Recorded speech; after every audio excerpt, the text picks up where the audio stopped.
नमस्कार। आइए आज हम इस वीडियो के माध्यम से एड ग्रेड अभ्यास पुस्तिका विषय विज्ञान कक्षा 8 है। देखिए कक्षा 8 के लिए विषय विज्ञान की एड ग्रेड अभ्यास पुस्तिका हमें इस प्रकार से सत्र 2024-25 हेतु हमें प्रदान की गई है। आप देख सकते हैं यह न्यू एड ग्रेड अभ्यास पुस्तिका है। इसमें हम देखेंगे विषय सूची दी गई है। अध्याय 1 से लेकर अध्याय 13 तक सभी अध्याय दिए गए हैं। इन सभी अध्याय का संपूर्ण हल इस चैनल के माध्यम से आसानी से समझेंगे। तो आइए देखते हैं इस वीडियो के माध्यम से अध्याय 5 पौधे एवं जंतुओं का संरक्षण। देखिए इस अध्याय के सभी प्रश्नों के आंसर हम किस प्रकार से अपनी पाठ्यपुस्तक से पूर्ण कर सकते हैं, आइए हम इस वीडियो के माध्यम से जानेंगे। देखिए यदि आप इसी प्रकार से इसके आगे के अन्य सभी अध्याय का संपूर्ण हल आप समझना चाहते हैं तो आप हमारे इस चैनल से जुड़े रहिए और इस चैनल को सब्सक्राइब अवश्य कर लें, साथ ही बेल आइकन को प्रेस जरूर कर लें ताकि आने वाले नए वीडियो सबसे पहले आप तक पहुंचते रहेंगे। तो आइए देखते हैं अध्याय 5 पौधे एवं जंतुओं का संरक्षण। देखिए यहाँ पर पाठ के पूर्व की तैयारी दी गई है, इसे आप देख सकते हैं, इसका अध्ययन कर सकते हैं।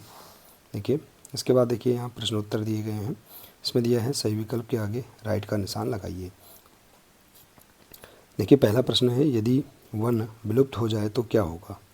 तो देखिए इसका राइट आंसर है सी नंबर का, वायु में कार्बन डाइऑक्साइड की मात्रा बढ़ जाएगी। इसके बाद देखिए अगला प्रश्न है एक अभ्यारण्य में काला हिरण, सुनहरी बिल्ली, घड़ियाल तथा गैंडा क्या दर्शाते हैं। तो इसका राइट आंसर है संकटापन स्पीशीज दर्शाते हैं। इसके बाद है वन उन्मूलन का प्राकृतिक कारण है। तो इसका राइट आंसर है ए और बी दोनों, डी नंबर का, दावानल और भीषण सूखा। चौथा है कॉलम फर्स्ट का कॉलम सेकंड से मिलान कर सही युग्म चुनकर लिखिए। देखिए सही जोड़ी बनाना है। तो यहाँ पर इसमें देखिए विशालकाय गिलहरी, स्थानीय प्रजातियाँ, पक्षी अभ्यारण्य भरतपुर, वनों की कटाई, वनोन्मूलन और उपजाऊ भूमि का मरुस्थल में परिवर्तन, मरुस्थलीकरण। तो इस प्रकार से इसका राइट आंसर है ए नंबर का। इसके बाद देखिए अगला दिया है इसमें वन्य जीव अभ्यारण्य के लिए निम्न में से कौन सी विशेषता मुख्य है। तो उसका राइट आंसर है डी नंबर का, यहाँ जानवरों को पकड़ना और उनका शिकार करना सख्त प्रतिबंधित है। इसके बाद प्रश्न दूसरा, रिक्त स्थानों की पूर्ति कीजिए। दिए गए शब्दों की सहायता से रिक्त स्थानों की पूर्ति कीजिए। यहाँ शब्द दिए गए, इनके आधार पर आपको खाली स्थान भरना है। तो देखिए पहला है जैव विविधता के संरक्षण के उद्देश्य से जैव मंडल आरक्षित क्षेत्र बनाए गए हैं। दूसरा है वन उन्मूलन से काटे गए वृक्षों की कमी पूरी करने के उद्देश्य से नए वृक्षों का रोपण करना है। संकटापन स्पीशीज का रेड डाटा बुक में रिकॉर्ड रखा जाता है और साल, सागौन, आम, जामुन वनस्पति जात हैं और कागज़ बचाने का अर्थ है पेड़ों को बचाना। तो इस प्रकार से हम रिक्त स्थानों की पूर्ति कर सकते हैं। इसके बाद है अति लघु उत्तरीय प्रश्न। प्रश्न तीसरा है वन्य जीव अभ्यारण्य तथा राष्ट्रीय उद्यान क्यों बनाए जाने चाहिए। तो इसका राइट आंसर है वन्य जीव अभ्यारण्य को विशेष रूप से जानवरों की सुरक्षा के लिए बनाया गया है, जबकि राष्ट्रीय उद्यान को पौधों और जानवरों दोनों की सुरक्षा के लिए बनाया गया है। इसके बाद चौथा प्रश्न, यदि वन्य प्राणियों के संरक्षण हेतु वन्य जीव अभ्यारण्य, राष्ट्रीय उद्यान और जैव मंडल आरक्षित क्षेत्र न बनाए जाएं तो पारिस्थितिकी तंत्र पर क्या प्रभाव पड़ेगा। तो इसका राइट आंसर है यदि वन्य प्राणियों का संरक्षण न किया जाए तब संपूर्ण पारिस्थितिक असंतुलन उत्पन्न हो जाएगा, जिससे पर्यावरण पर बुरा प्रभाव पड़ेगा। इसके बाद है बड़े जंतुओं की अपेक्षा छोटे प्राणियों के विलुप्त होने की संभावना कहीं अधिक है, क्यों। तो देखिए बड़े जंतुओं की अपेक्षा छोटे प्राणियों के विलुप्त होने की संभावना अधिक इसलिए है क्योंकि इनका आवास के विलुप्त होने की संभावना अधिक होती है। इसके बाद है अगला प्रश्न, चिड़ियाघर और वन्यजीव अभ्यारण्य में कोई दो अंतर लिखिए। तो देखिए चिड़ियाघर और वन्यजीव अभ्यारण्य, इसमें है पहला प्राणी अपने कृत्रिम आवास में सुरक्षित होते हैं और वन्यजीव अभ्यारण्य में जंतु अपने आवास में सुरक्षित होते हैं। इसके बाद है यहाँ जंतुओं को भोजन उपलब्ध कराया जाता है और यहाँ जंतु खुद शिकार करके भोजन प्राप्त कर लेते हैं। इसके बाद देखिए अगला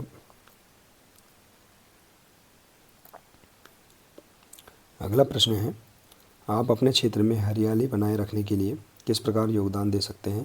आपके द्वारा किए जाने वाले कार्यों की सूची बनाइए। तो देखिए इसका राइट आंसर है पेड़ पौधों की संख्या बढ़ाना ज़रूरी है। सार्वजनिक स्थलों में पौधारोपण करना चाहिए और वनों की कटाई पर प्रतिबंध लगाना चाहिए और पौधारोपण हेतु जन अभियान चलाना चाहिए। इसके बाद है लघु उत्तरीय प्रश्न, क्या मानव जाति भी जीव जंतुओं के लिए खतरा बन जाती है, स्पष्ट कीजिए। तो इसका राइट आंसर देखिए, बढ़ती जनसंख्या के कारण अति पैमाने पर वनों का विनाश हुआ है। मनुष्य स्वयं की ज़रूरत की पूर्ति के लिए प्राणियों का शिकार करते हैं। वन कटने से जीव जंतुओं के आवास क्षतिग्रस्त हो जाते हैं। इसके बाद है अगला प्रश्न, कल्पना कीजिए अगर पृथ्वी से वन समाप्त हो जाए तो निम्न पर क्या प्रभाव पड़ेगा। तो देखिए मनुष्य को जीवित रहने के लिए सांस की आवश्यकता होती है। पेड़ से प्राणदायिनी ऑक्सीजन गैस मिलती है। वन का संपूर्ण विनाश होने पर मनुष्य जीवित नहीं रह पाएगा। इसके बाद देखिए पर्यावरण पर, देखिए पृथ्वी पर वन का विनाश होने से प्राकृतिक असंतुलन उत्पन्न हो जाएगा। वातावरण का तापमान बढ़ जाएगा। वातावरण में कार्बन डाइऑक्साइड गैस की मात्रा बढ़ जाएगी। इसके बाद देखिए अगला प्रश्न, यदि ध्रुवी भालू को सतपुड़ा राष्ट्रीय उद्यान में रहने के लिए लाया जाए तो क्या वो अपना अस्तित्व लंबे समय तक बनाए रख पाएगा। उत्तर को कारण सहित स्पष्ट कीजिए। देखिए ध्रुवी भालू ठंडे आर्कटिक क्षेत्र के लिए अनुकूलित है, जहाँ तापमान बहुत कम होता है और उनकी जीवन शैली बर्फ़ और समुद्री बर्फ़ पर निर्भर होती है। सतपुड़ा राष्ट्रीय उद्यान एक उष्णकटिबंधीय क्षेत्र है, अतः यह ध्रुवी भालू के लिए अनुकूलित नहीं है। अगला प्रश्न, पहली अपने माता पिता के साथ राष्ट्रीय उद्यान भ्रमण के लिए गई। वहाँ उसने नदी किनारे कुछ पक्षी देखे। पहली की माँ ने उसे बताया कि ये पक्षी संसार के अन्य भागों से उड़कर यहाँ आए हैं, बताइए। इसमें ये पक्षी जो अपना मूल आवास से उड़कर सुदूर क्षेत्रों तक लंबी यात्रा करते हैं, क्या कहलाते हैं। तो वे पक्षी जो अपने मूल आवास से उड़कर सुदूर क्षेत्रों तक अपनी लंबी यात्रा करते हैं, प्रवासी पक्षी कहलाते हैं। इसके बाद है, ये पक्षी अपना मूल आवास छोड़कर सुदूर क्षेत्रों की यात्रा क्यों करते हैं। तो इसका राइट आंसर है, ये पक्षी अपना मूल आवास छोड़कर सुदूर क्षेत्रों की यात्रा करते हैं। इसका कारण मुख्यतः भोजन की तलाश। इसके बाद है, इन पक्षियों के उदाहरण दीजिए। तो इसमें है ऊपर अंश, सामान्य, टिल और सोएलो। अगला प्रश्न है, बाघ उन स्पीशीज में से एक है जो धीरे धीरे हमारे वनों में से समाप्त हो रहा है, लेकिन वन्य जीवों के लिए आरक्षित क्षेत्रों में बाघों की संख्या में वृद्धि हो रही है, इसका कारण है। तो इसका राइट आंसर है, प्रदेशों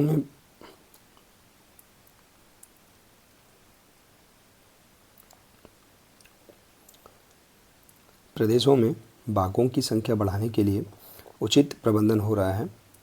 इनके आवास व प्रजनन व संरक्षण का विशेष ध्यान दिया जा रहा है।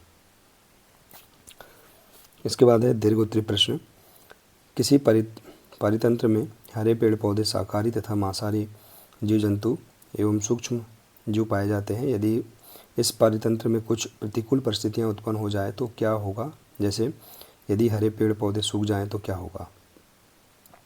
तो देखिए हरे पौधों से ऑक्सीजन का उत्पादन होता है, जो वायुमंडल में बहुत ज़रूरी है। हरे पौधे परितंत्र में उत्पादक का कार्य करते हैं, जिन्हें शाकाहारी जंतु खाते हैं। इसके बाद अगला प्रश्न, यदि मांसाहारी जंतुओं की संख्या में वृद्धि हो जाए तो क्या होगा। तो देखिए इससे संभावित रूप से शाकाहारी आबादी में कमी आ सकती है, क्योंकि मांसाहारी की बढ़ती संख्या उन्हें खा जाती है, अतः मांसाहारी की संख्या अधिक नहीं होनी चाहिए। इसके बाद है, यदि शाकाहारी जंतु समाप्त हो जाए तो क्या होगा। देखिए यदि शाकाहारी जंतु समाप्त हो जाएं तो पारिस्थितिक तंत्र बिगड़ जाएगा। शाकाहारी जंतु छोटे जंतुओं को मांसाहारी जंतु खाते हैं, जानवर भूखे मर जाएंगे व शिकारियों की आबादी में विस्फोट हो जाएगा। इसके बाद है अगला, परितंत्र में सूक्ष्म जीवों का क्या महत्व है। तो देखिए इसका आंसर, परितंत्र में सूक्ष्म जीव महत्वपूर्ण भूमिका अदा करते हैं। सूक्ष्म जीव पेड़ पौधे या जंतुओं के सड़े गले मृत अवशेषों का गठन करके मृदा में परिवर्तित करते हैं। इसके बाद अगला प्रश्न, वन्य अभयारण्य, राष्ट्रीय उद्यान तथा जैव मंडल आरक्षित क्षेत्रों की विशेषता लिखिए। तो देखिए वन्य अभयारण्य जंगली जानवरों की रक्षा करते हैं, जबकि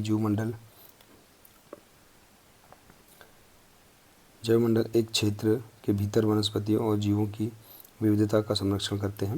राष्ट्रीय उद्यान संपूर्ण पारिस्थितिक तंत्र को संरक्षित करता है।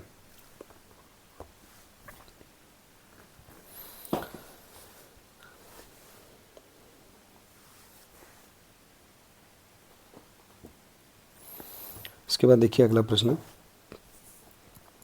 अपने जिले, प्रदेश एवं देश में जो राष्ट्रीय उद्यान, वन्य जंतु अभयारण्य, जैवमंडल आरक्षित क्षेत्र हैं, निम्न तालिका में लिखिए। तो देखिए आप इस तालिका को इस प्रकार से पूर्ण कर सकते हैं। इसके बाद देखिए अगला प्रश्न है, एक विद्यालय में प्रति वर्ष 4 टन कागज़ की खपत होती है। यदि पहला है, यदि यह विद्यालय अपने कागज़ों की प्रतिपूर्ति करना चाहता है तो इन्हें प्रतिवर्ष कितने पौधों को लगाना होगा। देखिए 1 टन कागज़ के लिए 17 वृक्षों को काटा जाता है। तो देखिए 1 टन कागज़ के लिए 17 वृक्षों को काटा जाता है, तो विद्यालय में खपत प्रतिपूर्ति 4 टन कागज़ है। अतः 1 टन कागज़ के लिए खपत बराबर 17 वृक्ष, तो 4 टन कागज़ के लिए खपत बराबर 17 × 4 बराबर 68 वृक्ष। अतः विद्यालय को 68 वृक्ष प्रतिवर्ष लगाना होगा। इसके बाद देखिए अगला प्रश्न है,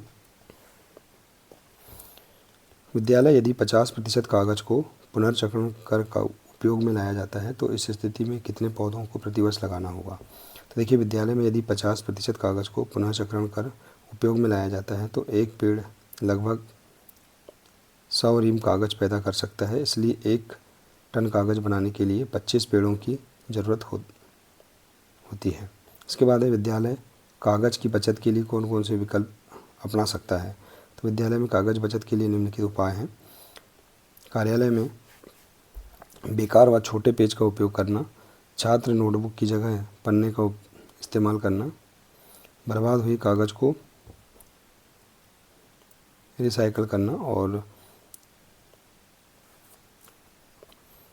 पुनर्नवीकरण कागज़ उत्पादों को खरीदना। तो इस प्रकार से हम इसका आंसर लिख सकते हैं। इसके बाद देखिए अगला है,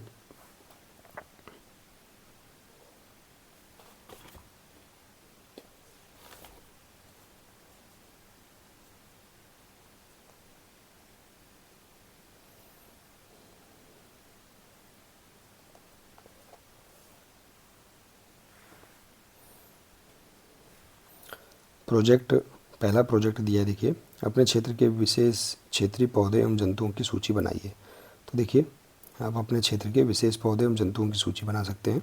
पौधे जैसे तुलसी, मनी प्लांट, गुड़हल, एलोवेरा, अंगूर, इस प्रकार से, और जीवों के नाम भी लिख सकते हैं। इसके बाद देखिए इसी का ब है, मध्य प्रदेश में स्थित राष्ट्रीय उद्यान, वन्य जंतु अभयारण्य और जैवमंडल आरक्षित क्षेत्र के संबंध में एक रिपोर्ट तैयार कीजिए। तो देखिए आप रिपोर्ट तैयार कर सकते हैं इस प्रकार से, इनके फोटोग्राफ भी लगा सकते हैं। देखिए रिपोर्ट में संरक्षित क्षेत्र, स्थान, किसका संरक्षण किया जा रहा है, फोटोग्राफ्स लगा सकते हैं और इसमें रिमार्क बता सकते हैं।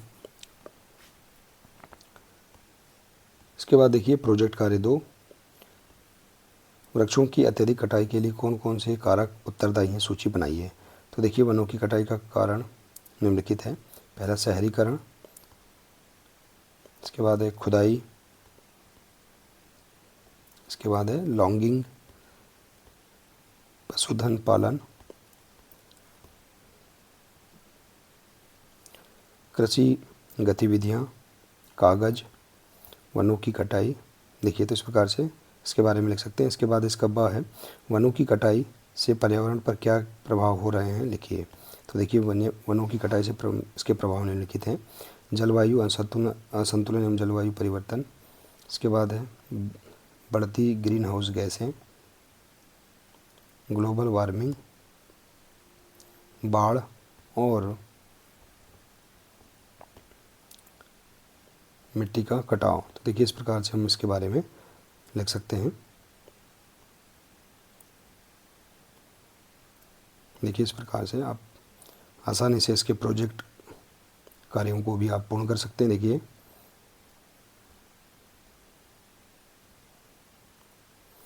इस प्रकार से प्रोजेक्ट कार्य पहला और दूसरा इसे आप आसानी से इस प्रकार से पूर्ण कर सकते हैं। देखिए इसके सभी प्रश्नों के आंसर भी हम अपनी पाठ्य पुस्तक से इस प्रकार से आप पूर्ण कर सकते हैं। आशा है कि आपको इस पाठ के सभी प्रश्नों के आंसर समझ में आ गए होंगे। देखिए यदि जानकारी अच्छी लगी हो तो प्लीज़ इसे अधिक से अधिक शेयर करें, वीडियो को लाइक करें और इसी प्रकार से इसके आगे के अन्य सभी पाठ का संपूर्ण हल समझने के लिए आप हमारे इस चैनल से जुड़े रहिए। मिलते हैं इसी प्रकार से इसके आगे के अगले नए वीडियो के साथ। नमस्कार।